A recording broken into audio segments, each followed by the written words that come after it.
And welcome back to The Way of the Wandering Wizard. I am, as always, Robert Andrew Meredith Kennedy, although most folks call me Bob the Wizard. And I am, as always, a pure and open channel for the finest vibrations of divine love and light, made manifest here, in service to Gaia and those who travel with her. I've entitled this little videoette, Wedding Bells. Now, for those of you who've watched The Way, or been with us since the start, you all know that the current Mrs. Kennedy is a very private person. And while I lovingly refer to her as the old witch or the old dragon, her well-being is important to me. And so I have promised her that I would not divulge any personal parts of our journey together. And if 27 years together has taught me one thing, she's not to be crossed. That said, it's a part of a tale that I would love to have told you. And 27 years has taught me that the way of the wizard is a cunning way. Inside every druid is a bard bursting to get out. Inside every wizard is a storyteller. So while I may not tell tales of my marriage, as it's Friday night, I wondered if you'd indulge me in a tale of Sir Meredith, the Green Knight of the Order of the Stone Circle. Once, long ago, back before our written history, a young page was born. In time, he took vows with the Holy Order of the Stone Circle, and in time, during his questing, became of the Order of the Green Knights. And he reached an age where he was sent forth on the quest that engaged all knights of that age, the quest for his grail. And so he travelled far through the lands of Albion, through the distant northern realms of his ancestors. And in time his travels took him to the Emerald Isle. It was while serving his liege in the Emerald Isle he caught the eye of a fair maiden, one of the ancient 10 dragons of the kingdom of Kurna. On their return journey, as our young knight courted the priestess, they were travelling back through his ancestral northern lands, whereupon they stayed close by the castle of his liege lord. Taking his time, the young knight spoke to the laird, to the clan chief, and asked his permission to marry. The laird looked our young knight in the eye and said, given her Celtic bloodline, it would be a wise match, but she would not be to wearing the plaid until she carried the name. And permission was given. Our young knight, full of the energy of his quest, arriving on the beach below the clan castle, using ancient magics and mighty strength, gathered huge stones and carefully laid them on the sandy beach in the ancient runes of his people, spelling out, "Will you marry me?"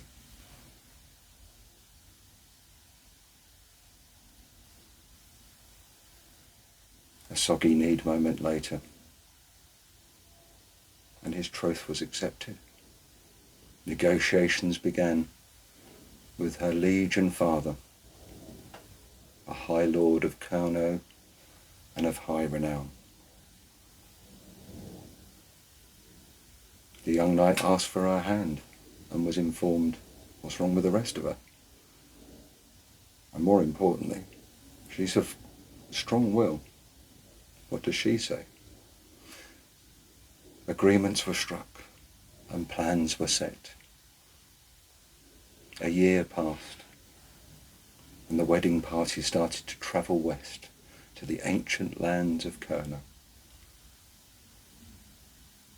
Our young knight, a cohort of friends and fellow riders around him, harnessed his chariot with 1,100 horses of fire-breathing nature. As they thundered across the ley lines, past the great henge that marks the centre of Albion, they were remarked to rise upon one wheel, and several, in slower coaches, were said to remark, "That can't possibly be them."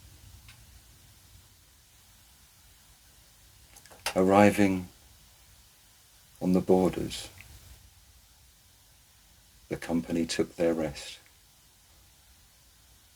Close by, the hostelry that served the preceptory of the southwestern wing of their order. A quiet night was planned, sitting by a bubbling brook, supping an ale in preparation for the great ceremony that was to become the next day. Sadly, the knights of the order had altogether different plans, and from their lofty viewpoint, the plains of Mutley were seen to be most inviting. With a cry of, "There are more pubs, and they're much more interesting," the party moved on to the plains of Mutley, and whereupon the night was said to become a tad of a blur. By the end of the night, the many knights had quite literally had an epic run ashore, up and down the streets of Unions, by the side of the docks, and then returned, befuddled, to the preceptory. On awaking in the morning, the young knight was said to remark that somebody had nailed his head to the pillow. However, a restorative potion made of the crushed beans of an ancient rainforest restored him to life, and with his much trusted and wise best man, he arrived in good order at the great farmstead of the Hawk. On arrival within the bedlam, he donned his ancient robes, remounted his chariot, and quickly scampered off to the great hall within the stone circle at the nearby village. On exiting from his mighty chariot, the wind did blow, and in true style of the Maid of Monroe, his battle robes flew up, exposing his mighty buttocks to the gathered masses of the circle. Entrance made, socks and stockings at unusual heights, he arrived at the altar stones. With a great fanfare, the mighty plough horses of the farmstead, drawing forth a huge chariot of straw with maids of honour surrounding her, the high priestess arrived for her day. Great vows were made, great houses joined. Ceremony completed.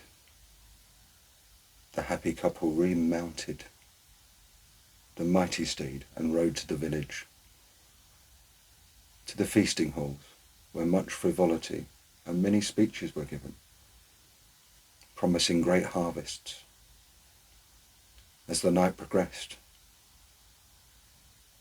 members of the tribe and clan gathered, practicing the noble art of riding on one wheel, and the most noble art of the breathing of the fire dragon, where magic potions were drunk and breathed into the air over torches, and much merriment was made with the loss of beards and eyebrows, and the remarkable taste of kerosene.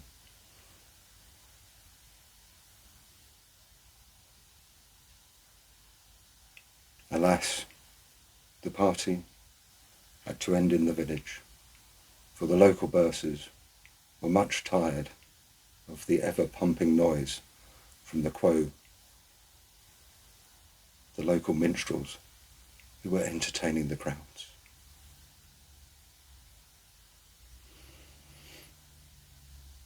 Retiring back to the farmstead, a mighty bonfire had been built. The chaining of many horses and the dragging of mighty trees up hills, with nary an accident. The fire was lit, and the wedding parties gathered. Much merriment was had.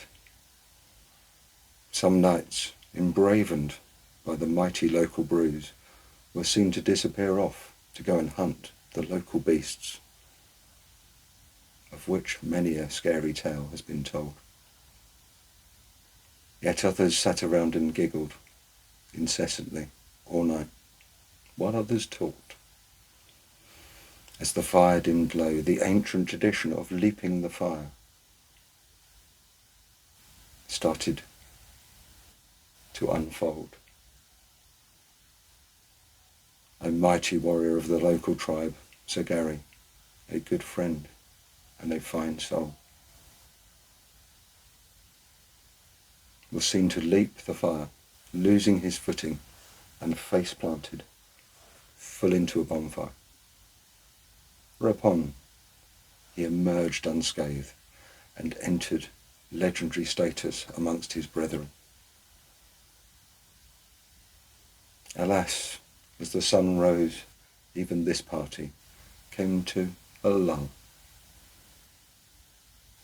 before starting up the next day and the day after, and much frivolity and feasting was had, the visiting of local sites, before the combined party travelled east to the new seat, whereupon another mighty party was thrown, before eventually our brave hero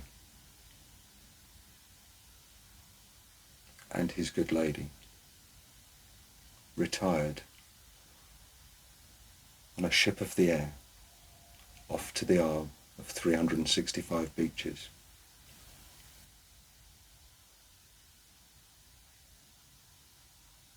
Long were their adventures on their return, but they are tales for another night.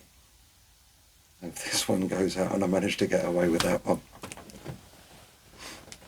then there are such things as miracles. Thank you for indulging a wild old wizard as he relives one of the happiest days of his life in the only way that he can share publicly. Take care, go well, and blessed be. And may all your days be joyous ones.